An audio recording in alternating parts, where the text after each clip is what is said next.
무조건 예스. 이 뭐 옳은 걸까요? 뭐 사실 아이들마다 뭐 부모님마다 무조건 예스를 하는 경우들은 많이 없습니다만은 이제 이런 게 있죠. 결국은 이제 우리가 아이를 많이 요즘 낳는 시대가 아니다 보니까 우리 아이 상당히 귀중하고 예쁘고 뭐 이제 이렇잖아요. 자, 그렇다 보니까 우리 아이가 항상 이런 얘기 합니다. 엄마 이거 사줘. 자, 엄마가 좀 고민을 하면서 그래 정말 필요할 때 사줘야겠다라고 생각하시는 분들도 계시지만 하나뿐인 아이 난 뭐든지 다 해줄 수 있어. 그래서 아이가 입에서 떨어지기도 전에 무조건 예스를 하는 경우들이 있습니다. 엄마 이거 사줘. 오케이. 아빠 이거 할래. 오케이. 원하는 대로 내가 다 해줄게. 다 들어줄게. 뭐 이런 부모님들이 분명히 계실 겁니다. 자, 그렇게 하다 보면 결국 이제 우리 아이들도 뭐 그 당시에 되게 기쁘겠죠. 자기가 원하는 것들을 해주니까 너무 기뻐서 너무 좋아할 겁니다. 자, 그런데 무조건 우리가 오케이를 한다라고 한다면 어떤 일들이 생길까요? 무조건 오케이? 무조건 오케이?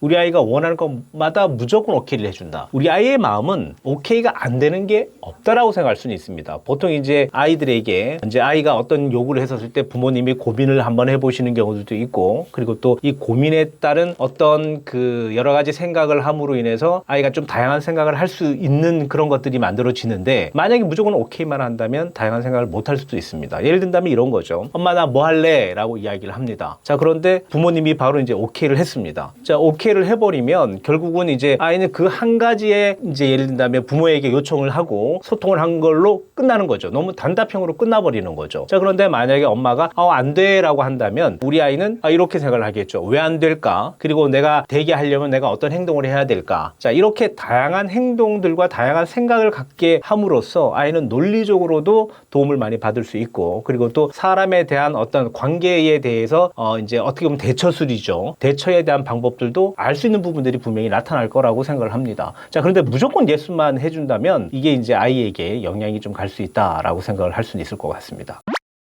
자, 그리고 이제 우리 아이가 이제 항상 양육을 하다 보면 두 가지의 이제 이래 맞부딪히는 게 있는데 뭐냐면 아이 맞춤 양육을 할 것인가, 아이 중심 양육을 할 것인가. 이게 사실 말이 좀 어렵습니다. 아이의 맞춤 양육을 한다? 그럼 아이에 대해서 이제 아이가 주인공이 되고 아이의 기질, 성향 모든 것들을 아이에 맞춰서 내가 한다라고 하는 그런 이야기가 될 수 있을 거고, 아이 중심 양육이다. 그러면 아이 중심으로 모든 걸 맞춰준다. 자, 그럼 이것들도 어떻게 보면 되게 비슷한 것 같긴 합니다. 자, 의미는 비슷할 수 있지만 사실은 좀 다릅니다. 자, 애착에 대한 것들을 우리가 어떻게 하느냐. 자, 맞춤 양육은 사실 애착하고는 좀 거리가 멀다 보시면 돼요. 자, 그런데 아이 중심 양육이다 라고 한다면 약간의 애착이 붙습니다. 자, 맞춤은 아이를 분석을 하는 거죠. 일단은 분석을 해서 아이가 어떤 부분에 어떻게 할 것인지 이 아이의 기질 성향을 잘 파악을 해서 맞춤적으로 학습과 교육과 양육을 맞춰주는 것이고, 아이 중심이면 내 중심은 빠져버리는 거죠. 그럼 이 아이가 완벽한 아이가 아니기 때문에 아이 중심이 돼버리면 부모는 아이에 맞춰줘야 되는 거기 때문에 뭔가 좀 맞지 않은 양육으로 아이 중심으로 갈 가능성이 좀 크다라고 보시면 될 것 같습니다. 이 두 가지를 이제 부모님들은 좀 잘 생각을 해 주셔야 될 것이고, 그래서 우리 아이의 맞춤 양육을 나는 그러면 어떻게 할 것인가에 대해서도 우리가 고민을 한번 해볼 필요는 있다. 자, 그래서 무조건 예를 든다면 이제 아이 맞춤으로만 또 가도 이제 문제는 되겠지만 아이 맞춤이 한 80이라고 생각을 한다면 부모의 맞춤을 한 30 정도로 가주셔서 이 밸런스를 맞춰주는 게 좋습니다. 무조건 부모의 기질 성향에 맞게 아이에게 양육을 해준다라면 아이는 아주 미성숙하고 작기 때문에 이게 사실 따라오기가 상당히 버겁거든요. 자, 그런데 아이가 한 7, 80이 되고 부모가 한 2, 30이 된다면 아이의 기질과 성향에 대해서 부모님이 다 파악을 한 부분들이 있기 때문에 사실 맞춰가면서 보완해주는 역할들을 해주신다면 좋은 양육이 만들어지지 않을까라는 생각을 한번 해볼 수는 있을 것 같습니다.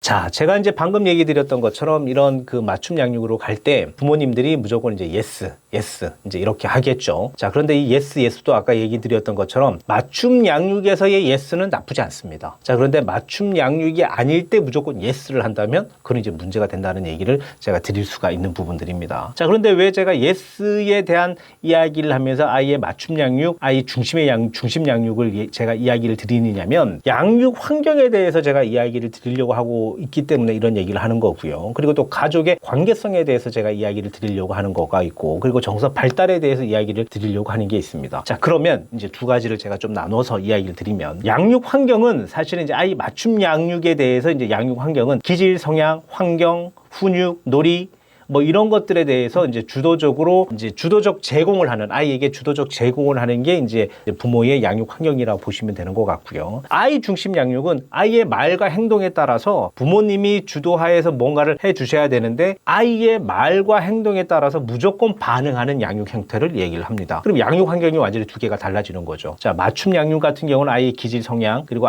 아이의 맞춤으로부터 부모님이 예를 든다면 주도적으로 양육을 하는 것이고, 그리고 양육 환경에 대해서 아이 중심으로 양육은 아이의 말과 행동에 따라 부모님이 따라가는 양육이 돼버린다는 얘기입니다. 자, 이러한 부분들이 양육 환경에 대한 얘기고요. 가족의 관계성도 마찬가지입니다. 부모 아이 간의 위계와 존중도가 만들어질 수가 있는 부분들이 아이 맞춤 양육의 기본 형태고요. 그리고 아이에 대한 부모에 대한 존중감이 좀 하락이 될 수 있는 게 아이 중심이에요. 아이 중심이라고 한다면 부모 중심이 아니고 본인 중심이잖아요. 자, 그렇게 되다 보니까 아이가 바라볼 때 존중도가 떨어질 수 있습니다. 엄마 아빠의 존중도를 높게 보지 않는다라는 게 있을 수 있다는 것이죠. 그렇기 때문에 양육 맞춤은 정말 중요하다. 아이 맞춤 양육은 정말 중요하다라고 이야기를 제가 드릴 수 있는 것이고요. 그리고 정서 발달에 대한 문제로 이제 또 들어가다 보면 양육 맞춤은 이제 안정적 애착 관계 형성을 할 수 있고 정서적 발달을 만들 수 있는 게 아이의 맞춤 양육이라고 보신다면, 이게 이제 아이 중심이 된다고 한다면 편향적인 애착으로 가겠죠. 이런 상황이 되다 보면 결국은 이제 과잉 주도성 양육이라 그래서 부모님이 결국은 어릴 때는 뭐 큰 문제가 될 수는 없지만 이제 점점점 더 크면 우리 아이가 중심적인 사고를 갖고 있기 때문에 더 많은 걸 요구하고 더 많은 걸 주도적으로 하려고 합니다. 그렇게 되다 보면 부모의 양육이 좀 많이 힘들어지지 않을까라고 이제 저는 생각을 하고요. 그리고 이제 이런 것들도 있습니다. 이제 그 아이 중심으로 가거나 아니면 맞춤으로 갈 때 부모님이 이제 간과하시는 부분들이 하나가 있는데, 어떤 얘기냐면 친구 같은 부모, 나는 우리 아이와 친구 같은 부모야. 뭐 이렇게 이야기하시는 분들이 많이 있습니다. 자, 이러한 것들 우리가 이제 눈높이 교육 뭐 이제 이런 식으로도 이야기하는 분들도 많이 계신데, 이게 자칫 잘못해버리면 이게 문제가 될 수는 있습니다. 자, 친구 같은 부모 너무 좋죠. 자, 소통하고 친구와 같이 이야기를 공유하고, 자, 이런 건 좋습니다. 자, 그런데 자칫 잘못해버리면 아이가 부모님을 아예 친구처럼 생각하는 경우도 있습니다. 말을 너무 심하게 하고 친구들하고의 대화법을 하듯이 부모에게 존중과 예의가 없이 얘기하는 경우들이 상당히 많이 있다는 것이죠. 자, 존중과 예의는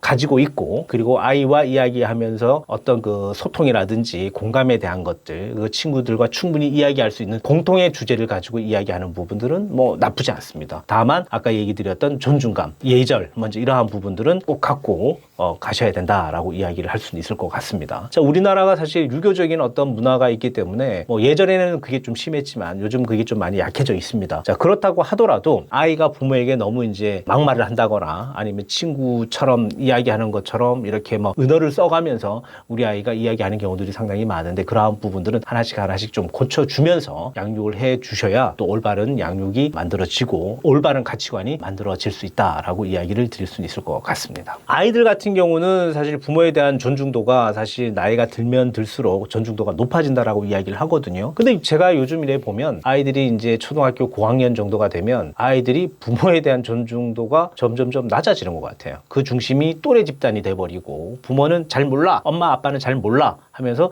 존중도가 점점 약해지는 것 같기도 해요. 자, 그런 것들을 이렇게 보면 이거 참 걱정이다라고 생각이 들긴 하는데, 이게 관계적 거리가 생기기 때문에 그렇지 않을까 저는 생각을 해보는데, 이 관계적 거리를 좀 많이 좀 좁히도록 부모님들이 좀 많이 노력을 해주셔야 되는데, 제가 좀 전에 얘기 드렸던 것처럼 친구와 같은 관계 를 만들게 된다면 관계적 거리는 분명히 이렇게 점점점 줄어들 거라고 생각을 합니다. 자, 그리고 또 하나는 뭐냐면 부모님이 이렇게 친구처럼 말해주고 공감을 하면서도 권위와 지위를 지키는, 자존감을 지키게 할 수 있는 부분들은 뭐냐면 역할에 대한 부분들이에요. 부모가 사실 부모로서 역할이 있잖아요. 가장 중요한 역할이 뭔가요? 아이를 보호해주는 역할이잖아요.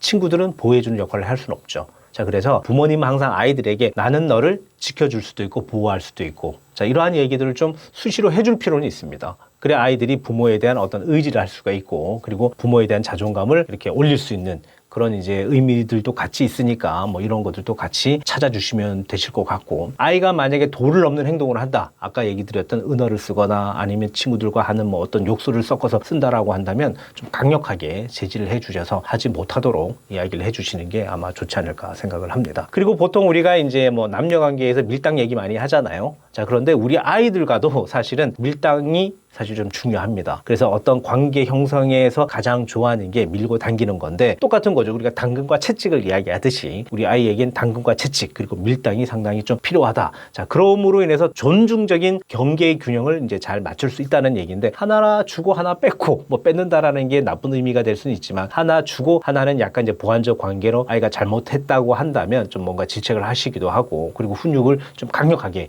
해주시면서 또 칭찬도 해줄 때는 해주시고 이러한 밀당의 관계를 좀 잘 만드셔서 정서적 거리를 좀 안정화시켜 주는 게 상당히 중요하다라고 이야기를 드릴 수 있을 것 같습니다. 보통 이제 제가 아이에 대한 이제 상담이라든지 사례들을 이제 가끔씩 이야기를 하면서 느꼈던 것들은 뭐냐면 우리 아이들은 생각보다 똑똑합니다. 자, 그렇기 때문에 부모님들이 부모님 위주로 생각을 하고 이야기를 하면 다 이해를 하는 것처럼 눈은 껌뻑이고 그리고 또 엄마 말이 맞아라고 호응도 하는 것 같지만 결국은 아이는 또래 집단하고의 이제 예를 든다면 그 공감을 더 많이 하거나 유치원이나 어린이집에 있었을 때 선생님의 교육에 대한 것들을 좀 더 가까이 받아들일 가능성들이 상당히 높습니다. 그렇기 때문에 만약에 문제가 생겨서 갈등이라든지 애착에 대한 문제 이런 것들이 생기면 담당 선생님하고 이야기를 한번 해보시고 아이가 어린이집이나 유치원에서 행동하는 패턴 그리고 집에서 하는 패턴들을 좀 잘 분석을 하셔서 아이를 파악을 하시면 아마 상당히 좋지 않을까라고 생각을 합니다. 자, 오늘은 무조건적으로 예스 엄마들이 무조건적으로 예스. 자, 이런 것들은 별로 좋지 않다라고 하는 이야기를 드렸는데 아이의 맞춤 양육이냐 아니면 아이 중심의 양육이냐. 자, 무조건 예스는 아이 중심적으로 갔을 때 무조건 예스라고 얘기를 합니다. 자, 이러한 것들만 잘 생각을 하고 계신다면 뭐 큰 문제 없이 아이를 양육할 수 있지 않을까라고 생각을 해봅니다. 네. 구독, 좋아요 함께 눌러주세요. 좋은 컨텐츠를 만드는 힘이 됩니다.